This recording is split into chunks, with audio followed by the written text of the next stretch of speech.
বন্ধুরা, আমি মমতামান্না আবার চলে আসলাম তোমাদের সামনে নতুন একটা রেসিপি নিয়ে। আজকে যে রেসিপিটা বানাবো বন্ধুরা, সেটা হলো সজনে শাকের ঘন্ট। তো কিভাবে বানাই সজনে শাকের ঘন্টটা, তোমরা আমার সঙ্গে থাকো আর ভিডিওটা দেখতে থাকো। বন্ধুরা, এই যে সজনের শাক, এটাকে ভালো করে ধুয়ে নিয়েছি, নিয়ে বেছে নিয়েছি। আমি এই শাকটাকে আমি সিদ্ধ করে নিব, একটা সিটি মেরে নেব। আর এখানে আমি কেটেছি হলো আলু আর বেগুনটা এইভাবে কেটে নিয়েছি। বন্ধুরা, সরষের তেল দিয়ে দিয়েছি কড়াইতে, আর দিয়ে দিব এই যে তেজপাতা আর শুকনো লঙ্কা, আর দিয়ে দিব এই যে এটার নাম হলো রাঁধুনি। রাঁধুনি দিয়ে দিলাম।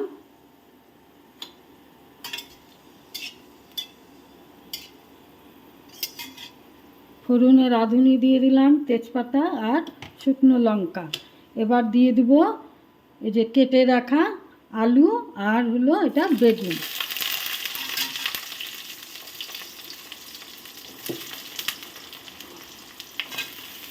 আলু আর বেগুনটাকে আমি লাল লাল করে ভেজে নেব।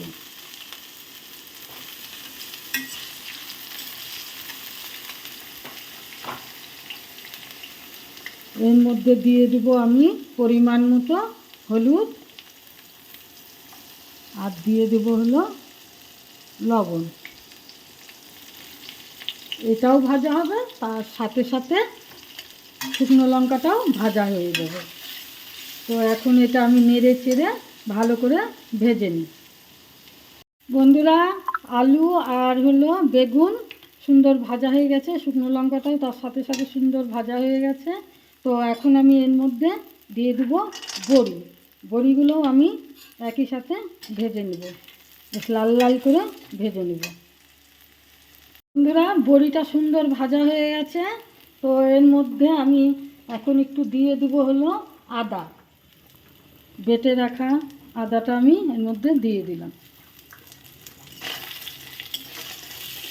বেশ লাল লাল করে বড়িটা ভেজে নিয়েছি। এর মধ্যে আমি দিয়ে দিব ধুয়ে রাখা কেটে রাখা সজনের শাক।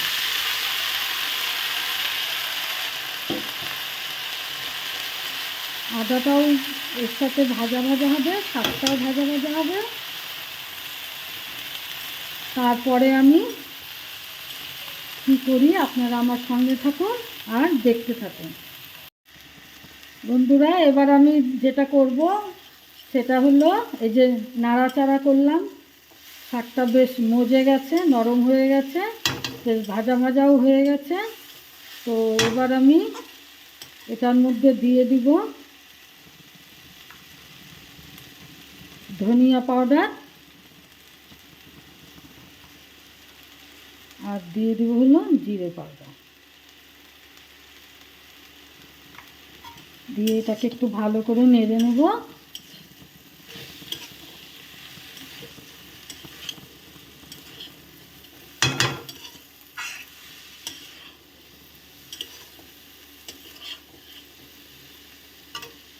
একটু আমি জল দিয়ে দেব।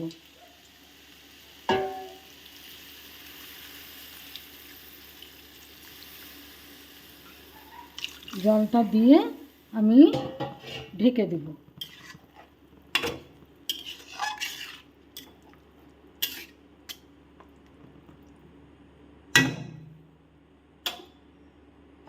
আমি এখন এটা দিয়ে ঢেকে দেব। বন্ধুরা, এবার খুলে এটাকে দেখা যাক।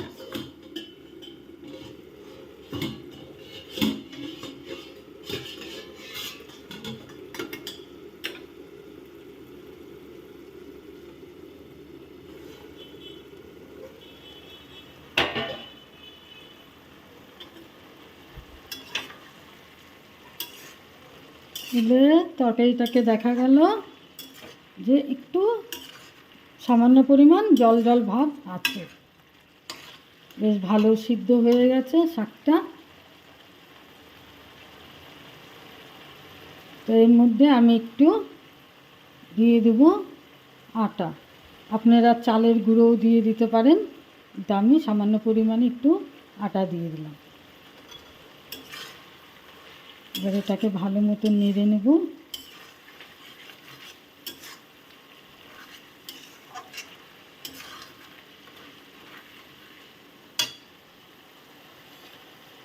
এবার দিয়ে দেবো সামান্য পরিমাণে চিনি।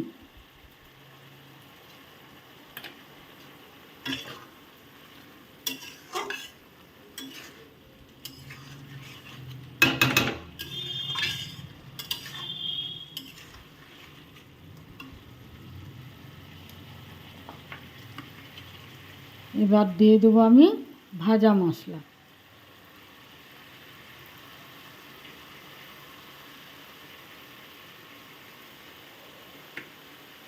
ভাজা মশলা বলতে এটা রাঁধুনি বাটা, ড্রাই। জল দিয়ে বাটে নিয়ে এটা ড্রাই বেটে রেখেছিলাম রাঁধুনি বাটা, তো সেটা দিয়ে দিলাম শাকের মধ্যে। তো কমপ্লিট হয়ে গেছে ঘন্ট। এখন আমি এটাকে নামিয়ে ফেলবো। ব্যাস, সজনে শাকের ঘন্ট রেডি। বন্ধুরা, রেডি হয়ে গেছে সজনে শাকের ঘন্ট। দেখুন কত সুন্দর লাগছে খেতে বন্ধুরা, হেভি টেস্টি। আপনারা বাড়িতে এইভাবে বানিয়ে খাবেন, দেখবেন দারুণ লাগবে, খুব টেস্টি লাগবে। দেখুন